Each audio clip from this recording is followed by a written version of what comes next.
Everyone, welcome to ರೇಖಾ ಪ್ರಕಾಶ್ ಮನೆ ಊಟ. ಇವತ್ತು ನಾನು ಎಗ್ಗಲ್ಲಿ ಒಂದು ಡಿಫ್ರೆಂಟ್ ರೆಸಿಪಿನ ತೋರಿಸ್ತೀನಿ.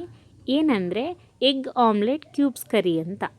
ಆ್ಯಕ್ಚುಲಿ ಇದು ನೇಮ್ ನಾನೇ ಇಟ್ಟಿರೋದು, ಯಾಕಂದರೆ ನಾನೇ ಸುಮ್ಮನೆ ರ್ಯಾಂಡಮಾಗಿ ಟ್ರೈ ಮಾಡಿದೆ. ಎಗ್ ಅಂದರೆ ನನಗೆ ತುಂಬ ಇಷ್ಟ, ಅದಕ್ಕೆ ಡಿಫ್ರೆಂಟಾಗಿ ಏನಾದರೂ ಟ್ರೈ ಮಾಡ್ಕೋತಾ ಇರ್ತೀನಿ. ಚೆನ್ನಾಗಿ ಬಂದರೆ ನಾನು ನಿಮಗೆ ತೋರಿಸ್ತೀನಿ. ಇನ್ಫ್ಯಾಕ್ಟ್ ಇದು ತುಂಬ ಚೆನ್ನಾಗಿ ಬಂದಿತ್ತು, ಅದಕ್ಕೋಸ್ಕರ ಎಲ್ಲರ ಜೊತೆ ಶೇರ್ ಮಾಡ್ತಾಯಿದ್ದೀನಿ. ಮೊದಲಿಗೆ ನಾನಿಲ್ಲಿ ಒಂದು ಮಿಕ್ಸಿ ಜಾರ್ ತೊಗೊಂಡಿದ್ದೀನಿ. ಮಿಕ್ಸಿ ಜಾರ್ಗೆ ಸ್ವಲ್ಪ ತೆಂಗಿನ ತುರಿ ಮತ್ತು ಒಂದು ಟೊಮ್ಯಾಟೊ, ಸ್ವಲ್ಪ ಶುಂಠಿ, ಬೆಳ್ಳುಳ್ಳಿ ಮತ್ತು ಗಸಗಸೆ, ಅದ್ರ ಜೊತೆಗೆ ಮಸಾಲೆಗೆ ಚಕ್ಕೆ, ಲವಂಗ ಮತ್ತು ಸ್ವಲ್ಪ ಸಾಂಬಾರು ಪುಡಿ, ಇಷ್ಟನ್ನು ಹಾಕ್ಕೊಂಡು ನೀಟಾಗಿ ನುಣ್ಣಗೆ ಗ್ರೈಂಡ್ ಮಾಡ್ಕೋಬೇಕು. ನೋಡ್ತಾ ಇದ್ದೀರಾ, ಇಲ್ಲಿ ನಾನು ನೀಟಾಗೆಲ್ಲ ಆ್ಯಡ್ ಮಾಡ್ಕೋತಾ ಇದ್ದೀನಿ. ನೋಡಿ, ಈ ಥರ ನುಣ್ಣಗೆ ಗ್ರೈಂಡ್ ಮಾಡ್ಕೋಬೇಕು. ಇದನ್ನು ಸೈಡ್ಗೆ ತಿಟ್ಬಿಟ್ಟು ಇವಾಗ ಒಂದು ಆಮ್ಲೆಟ್ ಮಾಡ್ಕೊಳ್ಳೋಕ್ಕೆ ನಾನು 3 ಎಗ್ ತೊಗೊಂಡಿದ್ದೀನಿ. ಎಗ್ ಜೊತೆಗೆ ಸ್ವಲ್ಪ ಆನಿಯನ್ನು, ಈರುಳ್ಳಿ ಆದಮೇಲೆ ಮತ್ತು ಕೊತ್ತಂಬರಿ ಸೊಪ್ಪು, ಸ್ವಲ್ಪ ಉಪ್ಪು, ಇಷ್ಟನ್ನು ಹಾಕ್ಕೊಂಡು ನೀಟಾಗಿ ಮಿಕ್ಸ್ ಮಾಡ್ಕೋಬೇಕು. ನೋಡ್ತಾ ಇದ್ದೀರಾ, ಇಲ್ಲಿ ನಾನು ನೀಟಾಗಿ ಮಿಕ್ಸ್ ಮಾಡ್ಕೋತಾ ಇದ್ದೀನಿ. ಇದನ್ನು ಆಮ್ಲೆಟ್ ಹಾಕ್ಕೋಬೇಕು. ಸೊ ಆಮ್ಲೆಟ್ ಹಾಕ್ಕೊಳ್ಳೋಕೆ ನಾನು ಇಲ್ಲೊಂದು ಚಿಕ್ಕ ಪ್ಯಾನ್ ತೊಗೊಂಡಿದ್ದೀನಿ. ಪ್ಯಾನ್ ತೊಗೊಂಡು ಅದನ್ನು ಆಮ್ಲೆಟ್ ಹಾಕ್ತಾಯಿದ್ದೀನಿ. ಆಮ್ಲೆಟ್ ಸ್ವಲ್ಪ ತಿಕ್ಕಾಗಿ ಹಾಕ್ಕೊಳ್ಳಿ, ತುಂಬ ತೆಳು ಹಾಕ್ಕೋಬೇಡಿ, ಯಾಕಂದರೆ ನಾವು ಅದನ್ನು ಕ್ಯೂಬ್ಸ್ ಆಗಿ ಕಟ್ ಮಾಡಬೇಕಾಗುತ್ತೆ. ಸೊ ನೀಟಾಗಿ ಸ್ವಲ್ಪ ದಪ್ಪಾಗಿ ಹಾಕ್ಕೊಳ್ಳಿ, ಚೆನ್ನಾಗಿ ಬರುತ್ತೆ ಕ್ಯೂಬ್ಸ್ ಕಟ್ ಮಾಡೋಕ್ಕೆ. ಇಲ್ಲಿ ನೋಡ್ತಾ ಇದ್ದೀರಾ, ನಾನು ಚಿಕ್ಕ ಪ್ಯಾನಲ್ಲಿ ಒಂದು ಸ್ವಲ್ಪ ದಪ್ಪ ಇರೋ ಥರ ತಿಕ್ನೆಸ್ಸು ಒಂದು ಆಮ್ಲೆಟ್ ಹಾಕಿದ್ದೀನಿ.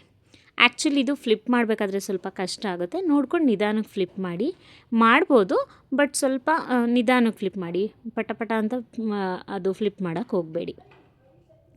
ಸೊ ಇದನ್ನು ನಾನೀಗ 2 ಸೈಡು ನೀಟಾಗಿ ಬೇಯಿಸ್ಕೊತೀನಿ. ಇದು ನೀಟಾಗಿ ಬೇಯಿಸ್ಕೊಂಡಾದ್ಮೇಲೆ ನೋಡಿ ಹೇಗಿದೆ ಅಂತ ತೋರಿಸ್ತೀನಿ. 2 ಸೈಡ್ ಚೆನ್ನಾಗಿ ಬೇಯಬೇಕು. ನೋಡಿ ಹೀಗಿದೆ. ಸೊ ಇದು ಇವಾಗ ಆಗಿದೆ. ಈ ಆಮ್ಲೆಟ್ನ ನಾವಿವಾಗ ಕ್ಯೂಬ್ಸ್ ಥರ ಕಟ್ ಮಾಡ್ಕೋಬೇಕು. ನಾನು ಆ್ಯಕ್ಚುಲಿ ಚಾಕುವಲ್ಲಿ ಕಟ್ ಮಾಡ್ಕೋತಾ ಇದ್ದೀನಿ. ನಿಮ್ಮ ಹತ್ರ ಕಟ್ಟರ್ ಇದ್ದರೆ ಕಟ್ಟರಲ್ಲೂ ಕಟ್ ಮಾಡ್ಕೋಬೋದು.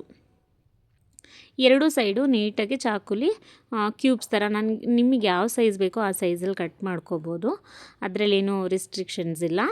ಸೊ ನೋಡಿ, ಈ ಥರ ನಾನು 2 ಸೈಡು ಸ್ವಲ್ಪ ಸಣ್ಣ ಪೀಸ್ ಥರ ಕಟ್ ಮಾಡ್ತಾಯಿದ್ದೀನಿ ಆಮ್ಲೆಟ್ನ. ಅನ್ಕೋಬೋದು, ಏನಪ್ಪ ಇದು ಆಮ್ಲೆಟ್ ಕ್ಯೂಬ್ಸ್ ಕರಿ ಅಂತ, ಆಮ್ಲೆಟ್ನೇ ತಿನ್ಕೊಂಡ್ರೆ ಆಗಲ್ವಾ ಅಂತ. ಬಟ್ ಹೌದು, ತಿನ್ಕೊಂಡ್ರೆ ಆಗುತ್ತೆ. ಬಟ್ ಎಗ್ ಎಷ್ಟೊಂದು ಜನಕ್ಕೆ ಇಷ್ಟ ಇರುತ್ತೆ ಅಲ್ವಾ. ಸೊ ಡಿಫ್ರೆಂಟಾಗಿ ಏನಾದರೂ ಮಾಡಿ ತೋರಿಸೋಣ ಅಂತ. ಇನ್ಫ್ಯಾಕ್ಟ್ ನಾನು ಡಿಫ್ರೆಂಟಾಗಿ ಮಾಡ್ಕೊಂಡು ತಿಂತಾಯಿರ್ತೀವಿ. ಸೊ ಚೆನ್ನಾಗಿ ಬಂದಾಗ ಅಷ್ಟೇ ನಾನು ವಿಡಿಯೋ ಮಾಡ್ಕೊಳ್ಳೋದು. ಇದು ಆ್ಯಕ್ಚುಲಿ ತುಂಬ ಚೆನ್ನಾಗಿ ಬಂದಿತ್ತು ಟೇಸ್ಟ್ ವೈಸು, ಅದಕ್ಕೋಸ್ಕರ ಎಲ್ರಿಗೂ ತೋರಿಸ್ತಾ ಇದ್ದೀನಿ ಮಾಡೋಕ್ಕೆ. ಸೊ ಅದಾದಮೇಲೆ ನಾನು ಒಂದು ಬಾಣಲಿ ತೊಗೊಂಡಿದ್ದೀನಿ. ಆ ಬಾಣಲಿಲಿ ಸ್ವಲ್ಪ ಎಣ್ಣೆ ಹಾಕ್ಕೊಂಡು ಈರುಳ್ಳಿನ ಫ್ರೈ ಮಾಡ್ಕೋತಾ ಇದ್ದೀನಿ.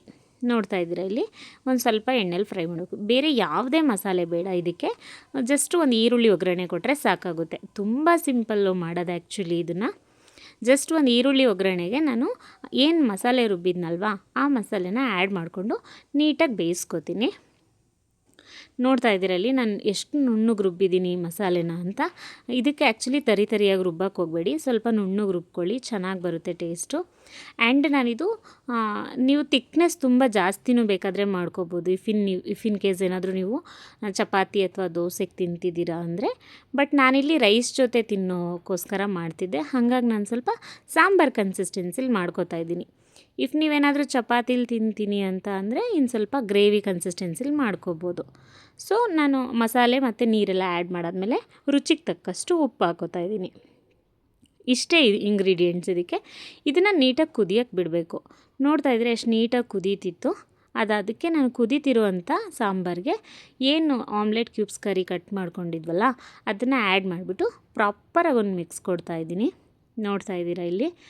ಆ್ಯಕ್ಚುಲಿ ಅದು ನುಣ್ಣಗೆ ರುಬ್ಕೊಂಡಿರೋದಕ್ಕೂ ಅಲ್ಲಿ ಚೆನ್ನಾಗಿ ಬೆಂದಿರೋದಕ್ಕೂ ಎಷ್ಟು ಚೆನ್ನಾಗಿ ಕಾಣ್ತಾ ಇದೆ ಅಂದರೆ ಟೇಸ್ಟು ಅಷ್ಟೇ ತುಂಬ ಚೆನ್ನಾಗಿತ್ತು. ನೋಡ್ತಾ ಇದ್ದೀರಾ, ಅಲ್ಲಿ ನಾನು ನೀಟಾಗಿ ಮಿಕ್ಸ್ ಮಾಡ್ಕೋತಾ ಇದ್ದೀನಿ. ಮಿಕ್ಸ್ ಮಾಡಾದಮೇಲೆ ಚೆನ್ನಾಗಿ ಕುದಿಸ್ಕೋಬೇಕು. 2 ಕುದಿ ಬಂದಮೇಲೆ ನೋಡಿ, ನಾನು ನೀಟಾಗಿ ಕೊತ್ತಂಬರಿ ಸೊಪ್ಪನ್ನ ಆ್ಯಡ್ ಮಾಡ್ಕೋತಾ ಇದ್ದೀನಿ. ಲಾಸ್ಟಲ್ಲಿ ಗಾರ್ನಿಷ್ಗಷ್ಟೇ ಕೊತ್ತಂಬರಿ ಸೊಪ್ಪು ಹಾಕ್ಕೊಂಡು ನೀಟಾಗಿ ಮಿಕ್ಸ್ ಮಾಡಾದಮೇಲೆ ಇದು ರೆಡಿ ಆಯಿತು. ಇವಾಗ ಡಿಫ್ರೆಂಟಾಗಿ ಟೇಸ್ಟ್ ವೈಸ್ ತುಂಬ ಚೆನ್ನಾಗಿತ್ತು. ನೀವು ಒಂದು ಸಲ ಟ್ರೈ ಮಾಡಿ ನೋಡಿ, ನಿಮಗೂ ಇಷ್ಟ ಆಗುತ್ತೆ. Thank you so much.